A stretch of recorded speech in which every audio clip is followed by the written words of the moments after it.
दोस्तों, मैं गोविंद माली आज के इस वीडियो के माध्यम से मैं आपको नए पोर्टल पर बेरोजगारी भत्ते के नए पोर्टल पर बेरोजगारी भत्ते का नया आवेदन कैसे करना है वो आपको आसान शब्दों के साथ में सिखाने जा रहा हूँ। जानकारी अच्छी लगे तो इस वीडियो को जरूर लाइक करना और चैनल बने तो चैनल को सब्सक्राइब कर लेना। अब आपको क्या करना है, सबसे पहले आप अपने मोबाइल में या अपने पीसी में SSID को ओपन कर लीजिए।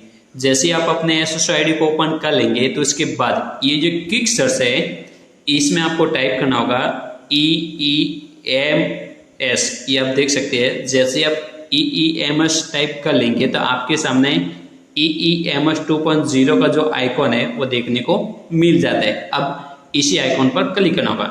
जैसे आप बेरोजगारी भत्ते के नए आइकॉन 2.0 के आइकॉन पर आप क्लिक कर लेते हैं तो आपके सामने इस तरह का एक पेज ओपन हो जाता है जिसमें आपसे सबसे पहले जन आधार नंबर फिलअप करने का रिक्वायर किया जाएगा। तो सबसे पहले यहाँ पर आपने जन आधार नंबर फिलअप कर लीजिए। जन आधार नंबर फिलअप करके जैसे आप सर्च पर क्लिक कर लेंगे तो आपके जन आधार कार्ड में जितने भी मेंबर है उनकी लिस्ट ओपन हो जाती है। अब जिस कैंडिडेट का आपको बेरोजगारी भत्ते का आवेदन करना है उसके आगे आप देख सकते हैं सेलेक्ट मेंबर, यहाँ पर सेंड OTP पर आपको क्लिक करना होगा। जिस भी कैंडिडेट का आपको भत्ते का फॉर्म भरना है उसके आगे सेंड OTP पर आपको क्लिक करना होगा। जैसे आप सेंड OTP पर आप क्लिक कर लेंगे तो आपके जन आधार कार्ड में जो भी मोबाइल नंबर लिंक है उस पर एक OTP भेजा जाएगा। उस OTP को यहाँ पर फिलअप कर लेना है। जैसे ही आप अपना OTP फिलअप करके सबमिट पर आप क्लिक कर लेंगे तो आपके सामने इस तरह का एक पेज है ओपन हो जाता है जो आप स्क्रीन पर देख रहे हैं। अब आपको सबसे पहले मैं आपको बता दूं कि यहाँ पर ऑलरेडी एक मैसेज आ गया है कि आपको अपने स्वयं की SSID का ही उपयोग करना है, यानी कि आपको अनदर किसी भी SSID का उपयोग नहीं करना, आपकी खुद की SSID का ही यूज करना है। ठीक है, उसके बाद सबसे पहले आपकी SSID आ जाएगी, आपका नाम आ जाएगा, मोबाइल नंबर आ जाएंगे। उसके बाद आपको क्या करना है, उसके बाद आपको बेसिक डिटेल्स, सबसे पहला जो ऑप्शन है बेसिक डिटेल्स का है जिसमें आपको अपना नवीनतम पासपोर्ट साइज यहाँ पर फोटो अपलोड कर लेना। ठीक है, उसके बाद आपकी जो डिटेल्स है आधे से अधिक डिटेल्स ऑलरेडी पहले से एग्जिट मिलेगी जो आपके जन आधार कार्ड में फिलअप है। ठीक है, तो सबसे पहले यहाँ पर आपका नाम चेक कर लीजिए, डेट ऑफ बर्थ चेक कर लीजिए, मोबाइल नंबर चेक कर लीजिए, पिताजी का नाम चेक कर लीजिए, मदर्स नेम चेक कर लीजिए, आपकी विवाह स्थिति चेक कर लीजिए, मैरिड है अनमैरिड है जो भी है आप चेक कर लीजिए। OBC जो आपकी जो भी कैटेगरी है, कास्ट कैटेगरी है, उसे आप चेक कर लीजिए। यदि आपकी कास्ट कैटेगरी आपको कन्फ्यूजन है, आपके कास्ट कैटेगरी में कास्ट कैटेगरी चेक कर लीजिए। आधार रेफरेंस नंबर यहाँ पर चेक कर लीजिए। उसके बाद माइनॉरिटी अल्पसंख्यक कैंडिडेट है तो आपको यस करना है, नहीं तो नो। ठीक है, उसके बाद में अल्टरनेट मोबाइल नंबर, वैकल्पिक मोबाइल नंबर आपको फिलअप कर लेना है। आपके फैमिली के किसी भी सदस्य के मोबाइल नंबर यहाँ पर फिलअप कर लीजिए। ईमेल एड्रेस फिलअप कर लीजिए, आपका जो भी धर्म है उसे सेलेक्ट कर लीजिए। उसके बाद यहाँ पर PWD कैंडिडेट यानी कि आप दिव्यांग कैंडिडेट है तो यहाँ पर यस सेलेक्ट कर लेना है, नहीं तो नो। ठीक है, उसके बाद में जेंडर सेलेक्ट कर लीजिए, मेल फीमेल जो भी है आप सेलेक्ट कर लीजिए। आपकी फैमिली की एनुअल इनकम, यहाँ पर आपने जो भी बेरोजगारी भत्ते का आय का जो घोषणा प्रमाण पत्र बनवाया है वो यहाँ पर जो भी आपकी इनकम है वो यहाँ पर आप अपडेट कर लीजिए। ठीक है, जो भी आपने जितना भी बेरोजगारी भत्ते के आय का घोषणा प्रमाण पत्र का जितनी भी आय आपने फिलअप की है उस फॉर्म में वो यहाँ पर फिलअप कर लीजिए। उसके बाद यहाँ पर UID के रूप में यहाँ पर आपको क्या करना है, UID के रूप में आप अपना आधार कार्ड हो गया, पैन कार्ड हो गया, ड्राइविंग लाइसेंस हो गया, वोटर ID हो गया, जो भी आप सेलेक्ट करना चाहते हैं वो यहाँ पर सेलेक्ट कर लीजिए। जो भी आप ID प्रूफ सेलेक्ट कर लेंगे तो उसके बाद यहाँ पर आपको अपना जो भी मान लीजिए कि आपने आधार कार्ड सेलेक्ट किया है तो यहाँ पर आधार नंबर फिलअप कर लीजिए। उसके बाद आपको क्या करना है, यहाँ पर आपको यहाँ पर जो जिस ऑप्शंस के ऊपर स्टार लगा हुआ है यहाँ पर आप देख सकते हैं स्टार लगा हुआ है वो फिलअप करना जरूरी है। ठीक है, ये जरूरी नहीं है। उसके बाद में एक्स सर्विसमैन है तो यस कर लेना है, नहीं तो नो। ठीक है, उसके बाद में EWS कैंडिडेट आप लाभार्थी है, ईडब्ल्यूएस से संबंधित लाभार्थी है तो आपको यस सेलेक्ट कर लेना, नहीं तो नो। ठीक है, उसके बाद में रिटायर्ड गवर्नमेंट एम्प्लॉय है तो आपको यस सेलेक्ट कर लेना, नहीं तो नो। उसके बाद ये बेसिक डिटेल्स का पार्ट कंप्लीट हो जाने के बाद आपके सामने सेकंड जो पार्ट है वो परमानेंट एड्रेस से संबंधित है। तो यहाँ पर आप देख सकते हैं permanent address as well Jan Aadhaar card. आपके जन आधार कार्ड में जो भी एड्रेस होगा वो यहाँ पर ऑटोमेटिकली फिलअप हो जाएगा, जिसे आपको अच्छी तरह से चेक कर लेना। ठीक है, उसके बाद आपका जो भी परमानेंट और जो करंट एड्रेस है, यदि आपका परमानेंट एड्रेस और करंट एड्रेस सेम है तो यहाँ पर राइट क्लिक कर लीजिए। जैसे आप राइट क्लिक कर लेंगे तो आपका जो एड्रेस है वो ऑटोमेटिकली फिलअप हो जाएगा। ठीक है, उसके बाद आपको क्या करना है, यहाँ पर डिस्ट्रिक्ट एम्प्लॉयमेंट ऑफिस, यहाँ पर आपका जो भी रोजगार जिला है, रोजगार कार्यालय का, उस डिस्ट्रिक्ट को आपको यहाँ पर सेलेक्ट कर लेना है। ठीक है, मान लीजिए कि आप जो जिस भी डिस्ट्रिक्ट से है उसे सेलेक्ट कर लीजिए, डिस्ट्रिक्ट सेलेक्ट कर लीजिए। उसके बाद में ऑटोमेटिकली यहाँ पर डिस्ट्रिक्ट का जो ऑफिस है वो यहाँ पर आपके सामने शो हो जाएगा। जैसे कि हमारा डिस्ट्रिक्ट सिरोही, तो सिरोही आ जाएगा। ठीक है, ये परमानेंट एड्रेस से संबंधित जो सेकंड स्टेप है वो कंप्लीट हो जाता है। तो उसके बाद जो नेक्स्ट स्टेप है, जैसे ही आप सेकंड वाला पार्ट कंप्लीट कर लेते हैं तो अब आपके सामने थर्ड वाला जो पार्ट है एजुकेशनल डिटेल्स से संबंधित, उसे आपको पूरा करना है। उसके लिए आपको यहाँ पर आप देख सकते हैं एजुकेशन डिटेल्स, शिक्षा से संबंधित जो डिटेल्स है वो यहाँ पर फिलअप करनी है। उसके लिए यहाँ पर आप देख सकते हैं हाईएस्ट एजुकेशनल क्वालिफिकेशन, यहाँ पर आपको सेलेक्ट ऑप्शंस, यहाँ पर आपको क्लिक करना होगा।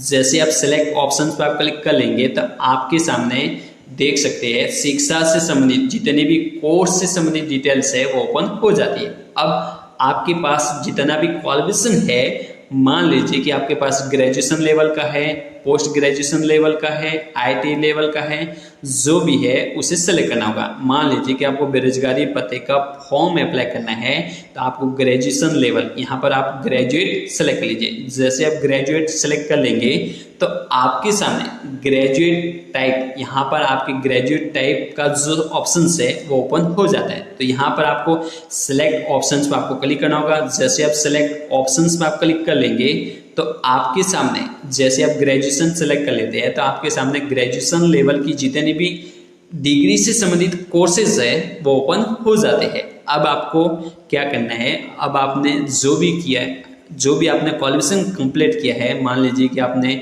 बीए कंप्लीट किया है या बीकॉम कंप्लीट किया है या बीएससी कंप्लीट किया है, जो भी आपने कंप्लीट किया है उसे सेलेक्ट कर लीजिए। मान लीजिए कि मैंने bachelor of arts BA complete किया तो बीए सेलेक्ट कर लेता हूँ। जैसे बीए सेलेक्ट कर लूँगा तो उसके बाद आपके ग्रेजुएशन लेवल में जो भी सब्जेक्ट है, बीए में जो भी आपकी सब्जेक्ट है, एक सब्जेक्ट को यहाँ पर सेलेक्ट कर लीजिए। जैसे आप अपना सब्जेक्ट सेलेक्ट कर लेंगे तो उसके बाद नेक्स्ट वाला जो ऑप्शन है यूनिवर्सिटी, यहाँ पर आपने ग्रेजुएशन जिस यूनिवर्सिटी से किया है उसे सेलेक्ट कर लीजिए। यूनिवर्सिटी को सेलेक्ट करने के बाद आपको अपना कॉलेज का नाम फिलअप करना होगा। कॉलेज का नाम फिलअप करने के बाद ईयर ऑफ पासिंग, यहाँ पर आपको पासिंग ईयर सेलेक्ट कर लेना है। ठीक है, यहाँ पर आपका पासिंग ईयर का मंथ और ईयर फिलअप कर लीजिए।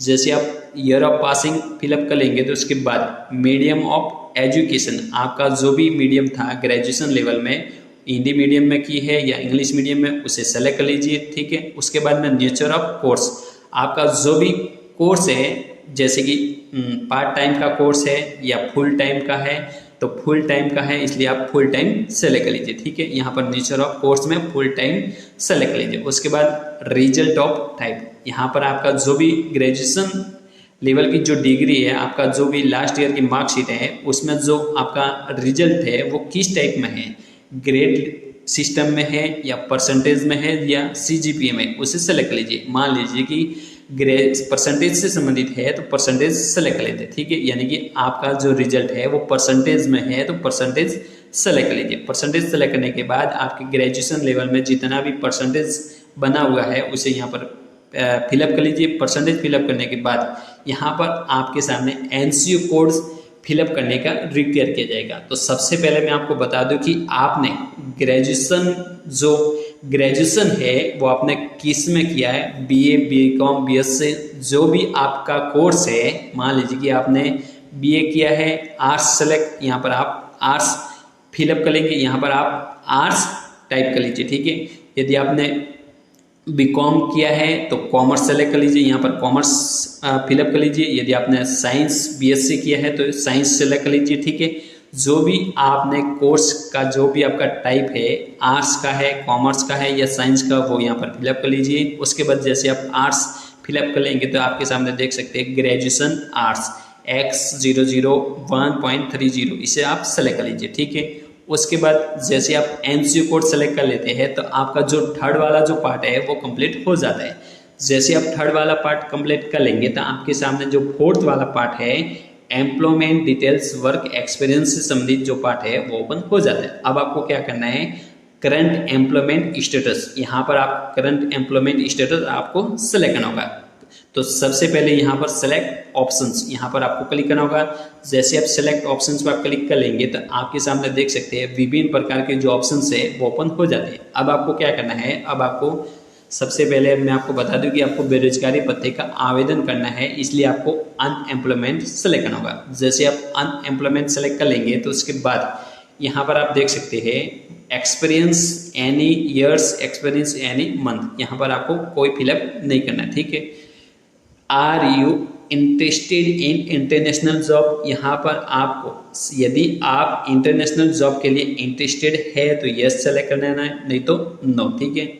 Are you interested in private job, यदि आप प्राइवेट जॉब के लिए इंटरेस्टेड है तो आपको यस सेलेक्ट कर लेना, ठीक है, नहीं तो नो, ठीक है। जैसे आप फोर्थ वाला कंप्लीट कर लेते हैं, यानी कि आप फोर्थ वाला पार्ट कंप्लीट कर लेंगे तो अब आपको 5 वाला पार्ट भी कंप्लीट करना जरूरी है। अब यहाँ पर आर यू स्किल, यदि आपके पास स्किल है तो यस सेलेक्ट करना होगा, ठीक है, नहीं है तो नो। उसके बाद are you interested in RSLDC skill training, क्या आप RSLDC स्किल ट्रेनिंग के लिए इंटरेस्टेड है, यस सेलेक्ट कर लेना है, नो तो नो सेलेक्ट कर लेना है, ठीक है। उसके बाद में लैंग्वेज, यहाँ पर आपकी लैंग्वेज सेलेक्ट कर लेनी है।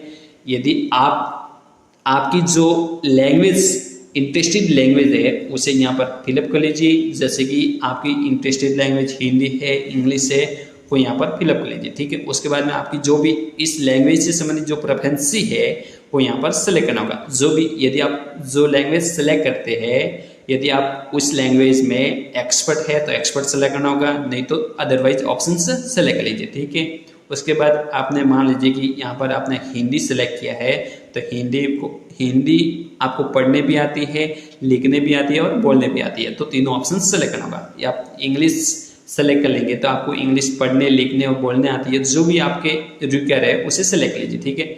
जैसे आप 5 वाला पार्ट स्किल एंड लैंग्वेज का कंप्लीट कर लेते हैं तो उसके बाद आपको क्या करना है, उसके बाद यहाँ पर राइट क्लिक करके, जैसे आप राइट क्लिक करके सबमिट पर क्लिक कर लेंगे तो are you sure do you want to submit the form, तो यहाँ पर आपको सबसे पहले सबमिट करने से पहले आपको अपनी जो भी बेसिक डिटेल्स है उसे चेक कर लेना।